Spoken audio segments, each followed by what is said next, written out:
So Jim and I are going to go see a movie, and we're in different places, so I'm going to call him right now, and I'll use Siri. Okay, Siri, call Jim McCloskey. Which phone number for Jim McCloskey? So Jim has two different numbers, and it's asking me about home or work. And I say, not home. Whom shall I help you call? Doesn't work. Siri doesn't know how to understand that. But I have to get in there anyway, and I call up. Okay. Ring, ring.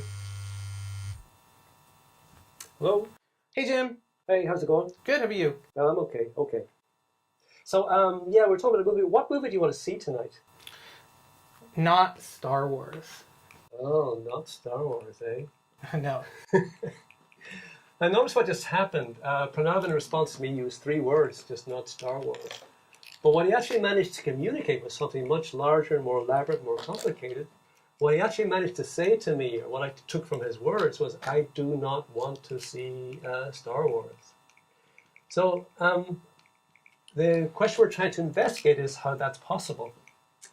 And we're trying to investigate that question with respect to both machines, that's the engineering aspect, and with respect to human beings, that is the science aspect. That's right, because on the one hand, we want to make Siri work well, but on the other hand, as scientists, we want to understand how people can do this so effortlessly.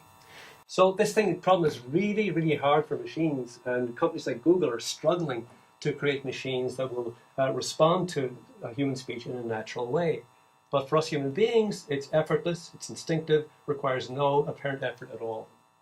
And as linguists, we're interested in how people do that. And one of the things we try to understand is, what can you do and can't you do with these kinds of shortenings? So I can say not Star Wars here, and similarly, I could say something like, maybe I like Star Wars, maybe Star Wars, or probably Star Wars.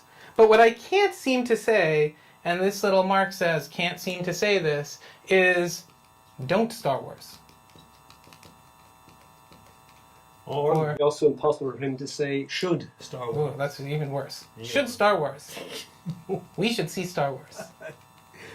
Now notice, for these cases, we can probably figure out slowly what the other speaker intended to say, but it's still not part of our natural language abilities.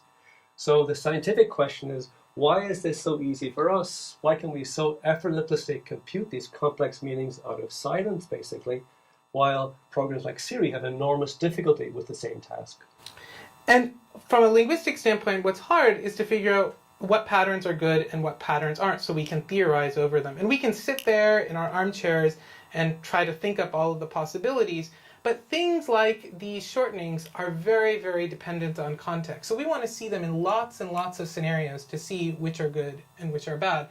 So what we do is we look in lots and lots of data. So these are supposed to be, web pages or tweets or whatever. And then we try to look for patterns like this. So we have little algorithms that pull those patterns out.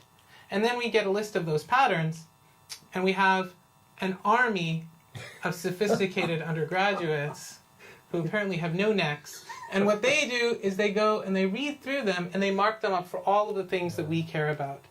And then the result of their work becomes another list that you, next year, will be able to access and see as it grows as we go through the process of figuring out what kinds of shortenings are possible and what kind aren't. And because these stick figures here are very sophisticated people, because they're undergraduates trained in our really, really good undergraduate program, the annotations they provide for these examples about what's going on are incredibly sophisticated. And those sophisticated extra notations can feed into the business of theory construction, can feed into the business of machine learning, so that 2 things can happen. We as language scientists can better understand how this miracle is possible, but engineers at companies like Google can also use our work to improve the user experience when machines and people interact.